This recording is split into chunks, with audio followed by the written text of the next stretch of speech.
Welcome to the Second Reading Podcast from the University of Texas at Austin. The Republicans were in the Democratic Party because there was only one party. So I tell people on a regular basis, there is still a land of opportunity in America. It's called Texas. The problem is, these departures from the Constitution, they have become the norm. At what point must a female senator raise her hand or her voice to be recognized over the male colleagues in the room? And welcome back to the Second Reading Podcast. I'm Jim Henson, director of the Texas Politics Project at the University of Texas at Austin. And this is a off-schedule version of the podcast. We're recording on the Friday before Labor Day weekend. We changed our usual schedule to accommodate the release this week of a new Texas Politics Project poll. And so I'm joined by the best person to talk about that with, Josh Blank, the research director for the Texas Politics Project here at UT. Josh, good morning. We're still in morning. Yeah, good morning. So the poll we just released has, as always, results on a ton of subjects. We focused, as we have been, as part of a kind of growing research project that we have undertaken on the COVID pandemic, a lot of trend data on that, lots of focus on the Texas legislature, on issues in politics, both before the legislature and kind of surrounding it in a way, which I suspect some of that will come up. Now, when we talk about these polls, it inevitably gets us into, my notes say the details. My head went to say the weeds. But it's hard not to read into this poll some big features of the current moment, where we are in Texas politics and really where the state is. We talked about that. I think we always feel that way a little bit, but there's a certain kind of zeitgeist sense that I get from this poll. And so I think what we ought to do today is, start with a look at the big picture and the political landscape in the state. I don't want to misrepresent you, Josh. I think you got that sense too. That's not to say that there aren't good details here, but there's something hanging over this. Yeah, I was kind of half smirking here, as you were kind of setting that up, because you repeated the word focus a few times. And I was and I'd struck by it because I think one of the things that was so difficult about writing this poll in some ways is sort of trying to figure out where to look. Right. Yeah. There's so much going on. You brought up, the Delta variant, resurgent COVID pandemic.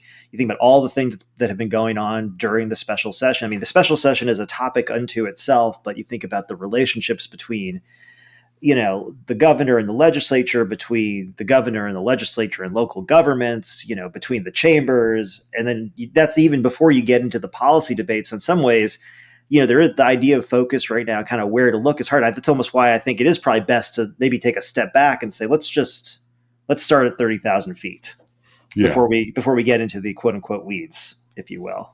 Although I can't promise I won't. I can't. All the, as I always say, all the pieces matter. And, but I guess what I was getting at it, in some ways, and this is my own cognitive template, it all kind of fits together in a way this time that just feels like a little bit more, well, I'll say it again, a little bit more in focus, even from 30,000 feet or in looking at the big picture than is often the case. Now, maybe, there's just things that pointed in that direction. So, there's a lot of things we could look at. So, the good place to start in thinking about looking at this, looking at the big picture is to look at the more macro level estimations. And this really, I guess it's, it's feels, pardon the word, feels a little douchey to do this, but to connect, our social media presence with our podcast. But, I was really struck by, as I was trying to pick out things to begin to distribute on Twitter as we were rolling the poll out, just how much one of the early things that I pushed out on the right track, wrong direction number, or right direction, wrong track numbers for Texas just really sort of seemed to resonate with a lot of people, at least in our Twitterverse. Yeah, I think the thing that really, just to put the number on it there, this is the first time since October 2009, so how long we've been conducting this poll, that a majority of Texans said that the state is headed on the wrong track. So 52% said wrong track, 35% said right direction. That was a pretty sharp uptick in the share of people who said wrong track in it. But as you see, I mean, as you're talking about the idea of things coming into focus, I was thinking about a conversation I think we had on this podcast, prior, about the idea that when you're looking around at the number of crises that the state was seemed to be facing in the last few months, whether from external circumstances or from their own approach to those circumstances and others, that things were looking kind of hinky. I mean, I think we were asking this question about hinky. That's right. I mean, I'm not trying to be, well, are things going in the right direction, or are they on the hinky track? Well, I think hinky was the word when it's like, when we weren't sure, right? When we weren't sure about what the public reaction would be to sort of the perpetual conflicts. I mean, we sort of had this idea, I think we said this, maybe not, but I'll say it again, which is, with all that was going on with the Democrats leaving, Abbott repeatedly calling the special sessions, it kind of had the feel of like a government shutdown in a way. I mean, it wasn't a government shutdown, but the idea of, hey, Republicans are in control of the whole system here, and yet it seems like there's a fair amount of dysfunction going on. And the question was at that time, is why I say hinky, and now we can say a little bit more clearly dour. How are to link up our presences? How are people reacting to all this? Because I think one of the things that I think we were already starting this off with is there's so many things you could focus on, and I don't expect everybody to focus on all things, right? I mean, we try to be as informed on all these things as we possibly can, but we do that professionally. For the normal voter out there, they're going to pick up, bits and pieces of what's going on. And the question kind of is, what were they picking up and how are they interpreting it? I think that, if you look across the scope of the poll at the sort of general level in terms of the mood questions, some of the job approval numbers, attitudes about Texas's economy, everything went down. Now, some of that is certainly due to COVID. I mean, don't want to keep that as separate, but my interpretation is, people looked at all this stuff going on during the summer and kind of said, this doesn't look right. Yeah. And I think that, it's interesting. You want that's not to say that there's a partisan direction to that per se, or it's all you have to, or the and other. you kind of, I mean, I think unpacking how partisanship, I think contributes to this is a piece of it. I mean, it's been interesting as people, in the last 24 hours since we released this, and I've talked to a few people about it, people really, as I said, people have really seized on this number. Mm-hmm. And, the follow-up question of like, well, why is that? And as I've unpacked it, I mean, I was talking to somebody at KXAN this morning, and as we were kicking around the idea of like, well, as you were saying, just repeating, there's a bunch of things out there that could be contributing to this and probably are. Mm-hmm. And by the time you get through going through those things, I found myself kind of going, maybe I'm a little surprised that wrong track number isn't higher.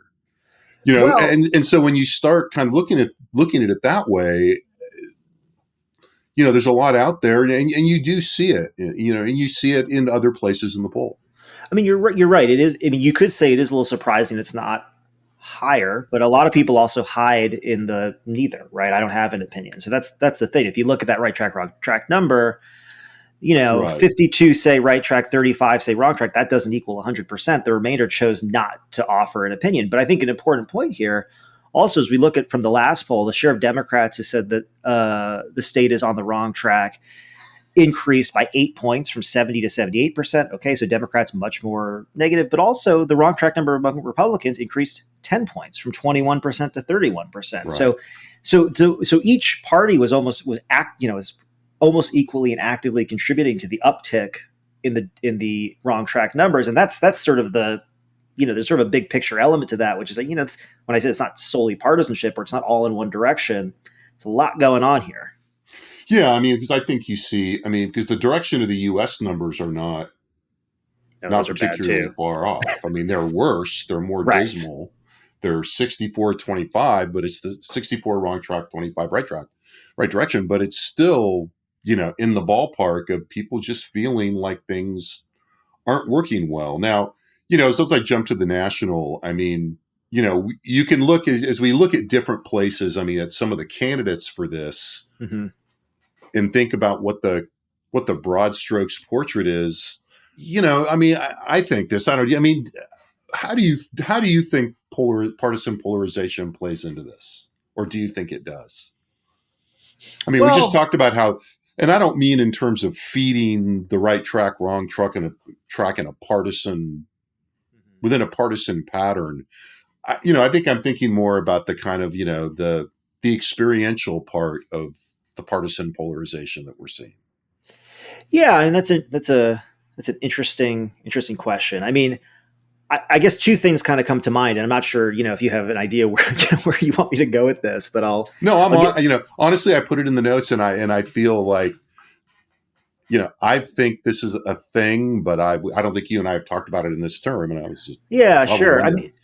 I mean, one of the things I think right now is I think COVID obviously complicates things. I mean, if I think back over the decade of polling that we've done here, and think about the last time we had a Democrat in the White House in Barack Obama, it was so clear that Texas so clearly positioned itself in contrast to the federal government, and so it was very clear that that sort of Obama would want to do this, and then sort of whoever the attorney general was at the time, the state government would say, not on our watch, we're going to lead the fight. And in some ways, I mean, that's where Republicans in Texas are kind of at their best, at least for Republicans, right? I mean, that sort of sets up a clear, us versus them mentality, which right now I think, COVID kind of cuts through that a little bit, because ultimately you have somewhere between a quarter and a third of Republicans who, want to see COVID taken seriously, at the state level. And so I think that creates a complexity. Now, I think the only thing that kind of keeps, those numbers from getting, potentially a little bit more out of hand are two things, one positive and one negative. I think the positive thing is probably what Republicans are in the state here are banking on, which is that they've done a lot of things for various constituencies within the Republican Party over these special sessions, which should remind them why they like Republicans. The other thing about that I think is an even bigger factor here is something that we've talked about a little bit here, and we're trying to talk a little bit more about, which is negative partisanship, the negative partisanship side of polarization, which is it's not so much about how much, Republicans feel warm and fuzzy about their party and Democrats about their own, but about how much they dislike the other party. Yeah. And so, I think that's the other piece here that sort of, keeps the lid from coming off the top here, which is, if in the state we were simply, if we go back some generations and the fight were really between, let's say, the center right and the far right, and we were just choosing between those things, you might say, well, this is a little, but that's not the fight. It's between Republicans and Democrats are just untenable as a choice to most Republicans. And so I think that kind of keeps things relatively constrained within the reactions. But I don't know. These are just some loose thoughts. Yeah. I mean, I don't disagree with any of that, I don't think, but I also think that I guess what I was thinking is that as we look at these sort of general mood numbers and we look at the assessment of efficacy of institutions and various ways that we look at that, I'm wondering if now that we've settled in this pattern of, ideologically sorted and polarized parties, if it's not settling in with people in a way that they makes them feel less good about politics and policy as they experience it. And part of it is, some of the, the electoral considerations. And I think the negative partisanship enters into this. But I also think, I can't remember the guy's name, but we were looking at that academic piece earlier about, the fit of polarized parties with American institutions and American constitutional design. That if there isn't a kind of inchoate kind of adjustment to that is making people more dour about politics, part of that is a familiar story about polarization and institutional dysfunction. But there's also something about the impact of this on governance and what in the old days we used to call the state civil society interface that Fancy. that brings people down, to put it in a knot. And what I mean is, your day-to-day experience of that, and look, the COVID piece, I think, is part of this too, and we'll come to that, but I think this, it causes a lot more anxiety and tension in your everyday social relations if, as a Democrat, you hate Republicans so much that it kind of rankles you when you have to deal with them, and vice versa. Yeah. Because, the fact of the matter is, yes, we're very sorted and we generally see people of our own broadly speaking, social milieu and our own social networks are more social, homogenous than not. Yeah, exactly. We interact in homogenous social networks, but you're not completely sheltered from others. And when you're harboring all this, right, angst and kind of, yeah, hostility, in some cases, and feelings of, all these negative emotional and cognitive experiences that come from these kinds of politics, how are you going to not, when somebody says, hey, you think things are going in the right direction? I think you're a little more inclined, if you're experiencing that, to go, I don't think so. Well, right. I mean, especially when, that's all very inchoate, but I think that this is a measure of something that's this measure is inherently inchoate, right? Yeah, no, I mean, we talked about how weird it is as a measure and, all these things. Yeah, sure. But the general point, I think, is an important one. I mean, I think, if you think about it, just to flesh out the argument that the person made a little bit more, is say, there's nothing wrong with having polarized parties. Polarized parties provide clear choices for people. And that's actually it's not a bad thing, right? I mean, you don't necessarily want the parties to be exactly the same. The issue is that, our institutions, were designed, with the laughable expectation that this wouldn't happen, although it happened immediately. And so that, especially at the national level, what that kind of, leads to is that, basically mostly inaction, right? So we could have large majorities of people wanting something to happen at the national level. And basically we should expect that it's almost impossible. I mean, I think the infrastructure bill is just such a great example. I mean, think about how hard it was to get something that basically everybody wants. Better roads, better broadband, more transportation, updates and upgrades. And it would be in every district. So on the one hand, you've got the frustration with the national system. I think in the state system, I think about, a colleague of ours at UT, Chris Valesia, and his idea of like the sort of thermostatic models of policy, where the idea is that, usually the electorate makes these responses. If you go too far one way, it's like turning it gets too hot in the room and the thermostat adjusts. But we don't really see that here. We've seen Republicans in control for, 20 plus years.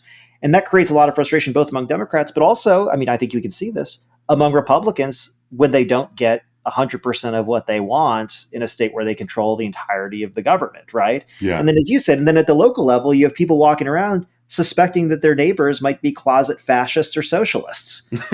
And it's just like... Yeah, no, and that's what I'm getting at is that, it's just there's something about how this is seeping into lived experience on a daily basis. The term you use, civil society, is a nice, interesting kind of cap. I can see why that's a good one.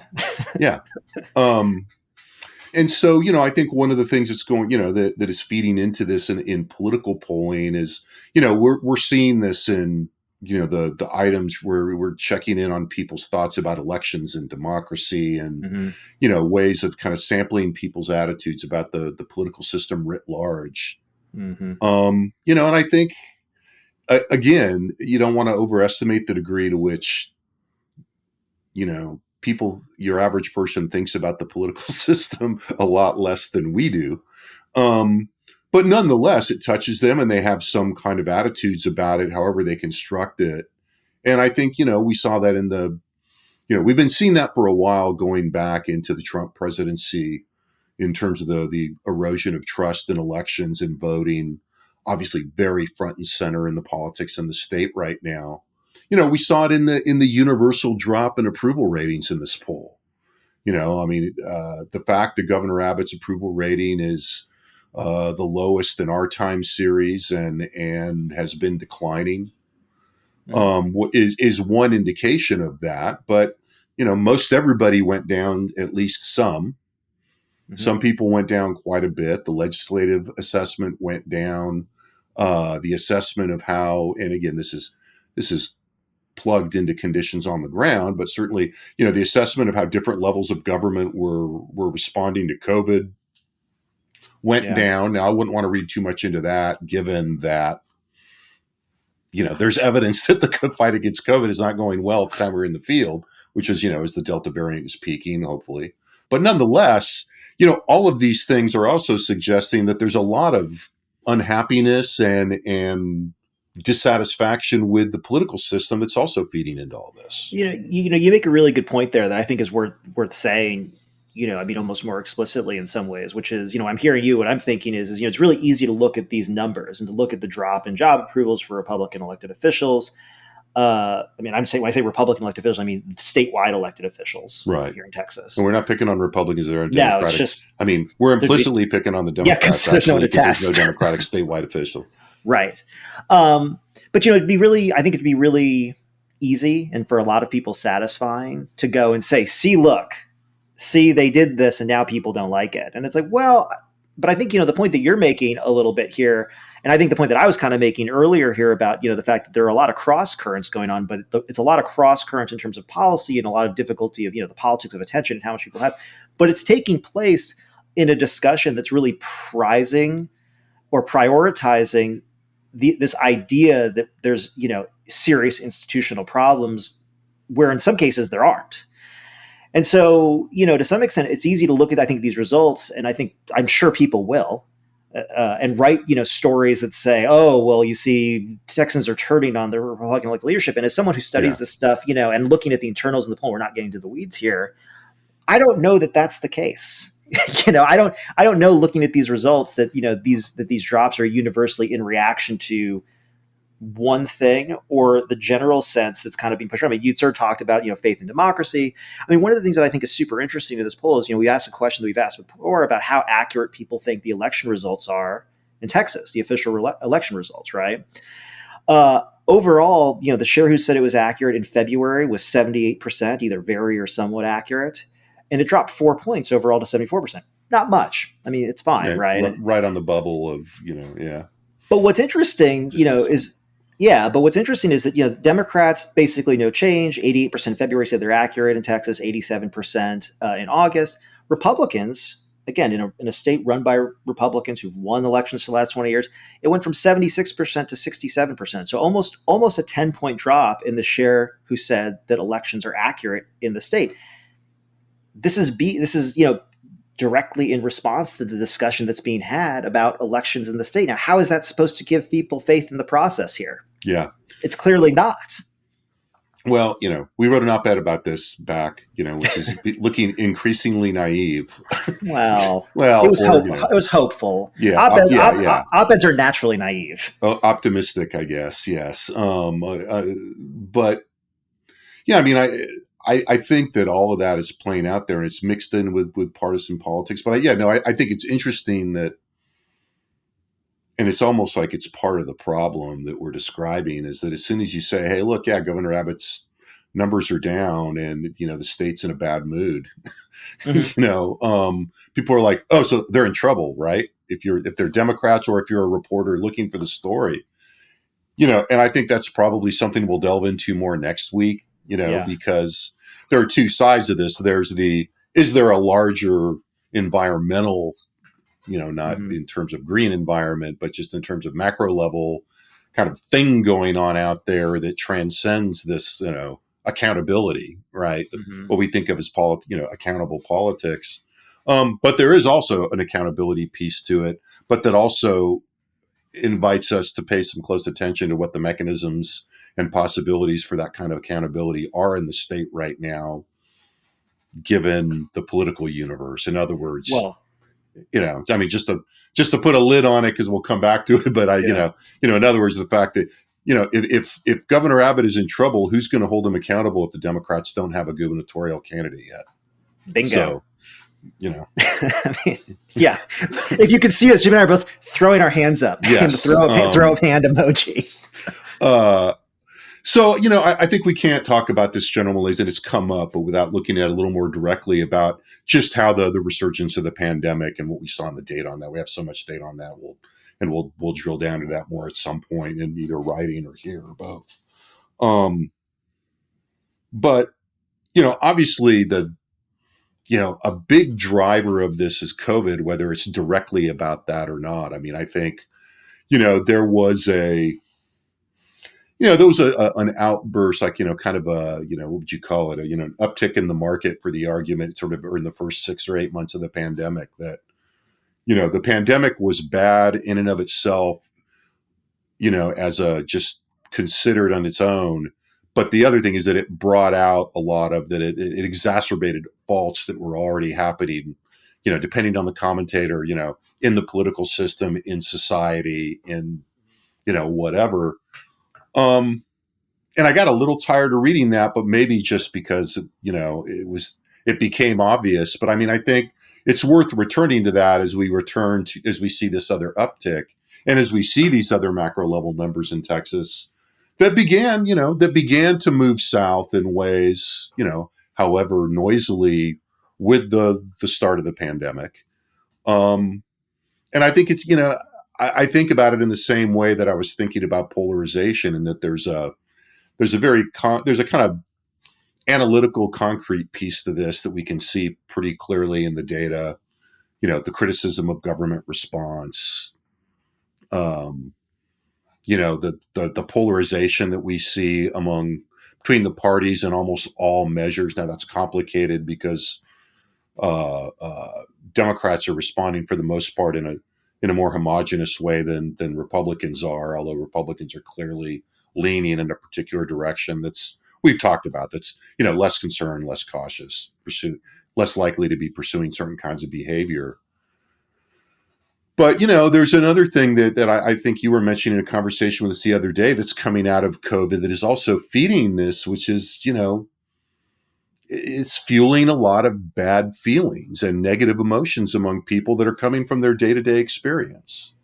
Yeah, I mean, this is actually a pretty good bookend on this discussion in some ways, right? I mean, it's one thing, as you pointed out, this whole idea of your social experience, right? And what it's like in your social circles, and when you extend out beyond your social circles and sort of are dealing with other people, and the thoughts that people now, the thing is this is kind of almost the key. It kind of wraps it perfectly, which is, it's one thing when you're sort of, if you're a liberal and, you're meeting a new person for whatever, and you're thinking, for whatever reason you might be thinking about their politics, it's kind of abstract, right?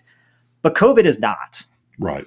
And that's the thing. And so, you have this situation where, it's like, oh, you're going to go meet some people. It's like, so are they going to wear masks or not? And depending on what your political orientation is, you're going to feel a certain way about it. But then the other thing is, and I think this is big, and, I'll say I'm a parent, right? And then you start bringing this argument into the schools. And now, you're turning the temperature up on something that's already pretty hot. Yeah. Already boiling. Already boiling for a lot of people. And you've got, and again, it's sort of, you've got people on one side saying it's crazy that these kids aren't masks. And then you've got, other people on the other side going up to the school and ripping the masks off of teachers for some reason, know? And so, or feeling like they should show up at schools and just, sort of harangue pick a fight people as they're going in, or try to pick a fight or an argument, or make people, make people feel uncomfortable.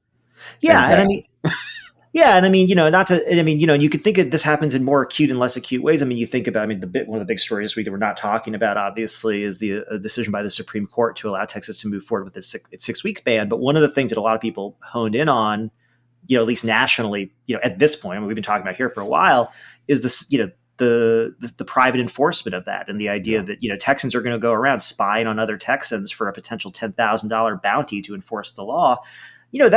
How does that not create suspicion amongst people now? That's a very limited pool of people, both who want to do that. Anti-abortion groups, use, setting up websites where you can go report your neighbors. Yeah. And I'm not trying to minimize this, but the number of women seeking to obtain abortions in Texas is a small share of the overall population. So we're talking about groups of people and the other people that affects around that, but we're talking about a smaller share of people. But then when you're talking about COVID and you're talking about, mask requirements, you're talking about social distancing, you're talking about all this stuff, you're really talking about people's day-to-day interactions, their day-to-day lives.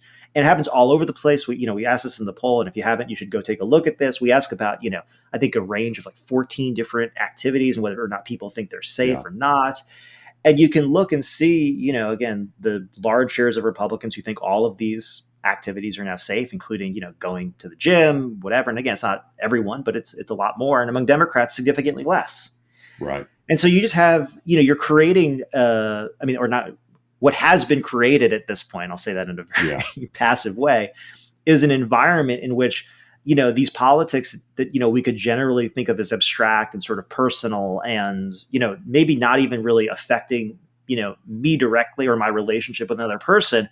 Well, all of a sudden it does. And it can in a myriad of ways across a range of activities. And that, how is that not going to make people feel just tired? It increases the personal friction on a daily basis in a way that I think accumulates. it was funny, and it probably subconsciously when I seized on that right track, wrong track number, and was one of the first things I pushed out. It was, I would say I honestly felt a little like, well, I'm glad it's not just my household that feels just kind of crappy about like what's going on out there. Right. And the general sense of things. And I think, and I, going back to where I started, I mean, I think, there is something to the fact that the pandemic has brought those frictions, into our daily lives in a much more pronounced way because of the way that partisan attitudes map onto behaviors and attitudes towards the virus and attitudes towards, other people's attitudes about it. Right. Right. I mean, it's just seeped into so many things, and it's just, it's like just activated a lot, I think. Well, and there's this thing that they do, when we talk about negative partisanship, where they'll ask people, they'll do these surveys where they ask people to sort of surmise the attitudes of people in the other party. And the end point is basically Democrats think Republicans are much more extreme and kind of worse people than, Republicans are. And Republicans think the same thing of Democrats most of the time. But the problem is that just the acknowledgement that, one, Democrats and Republicans think these things. They have these sort of archetypal images of members of the other party who are much worse than the average member of the other party in their eyes. But now all of a sudden you can tell that because people either are or aren't wearing a mask, and you get to extrapolate that on all kinds of people incorrectly. Yeah. In all kinds of daily interactions. And I mean, that's a bum situation. It's not. Yeah. And I think, it's aggravated by the fact that there is a real risk calculation going on in there. Yeah, it's personal. And so what's, it's something I get just kind of now coming to, I think, in the moment is that, in this case, this is where that partisanship is really doing a lot of damage because it distorts your risk calculation. Mm-hmm. In a way that has a direct public health consequence. And, we've seen that in some of the data, and we're seeing it in the epidemiological. We've seen it in our public opinion data, and we're seeing it in the epidemiological data about, how and where and why the virus is spreading. I think with that, on that happy note, I'll thank Josh and I'll thank our crew. And Josh flagged the website. If you're hearing this on Spotify or Stitcher or Apple Podcasts or one of the outlets, drop by our website and have a look. This is another one of the podcasts that we'll do a blog post that includes some of the data we've talked about here, particularly that trend data. And while you're there at texaspolitics.utexas.edu, have a look at the latest poll data, have a look at the blog. We have lots and lots of results from this result that paint an interesting portrait of what's going on in Texas. So thanks for listening, and we'll be back probably on regular track earlier next week, and we'll look at more detail with some of these things. So thanks a lot, and we'll be back.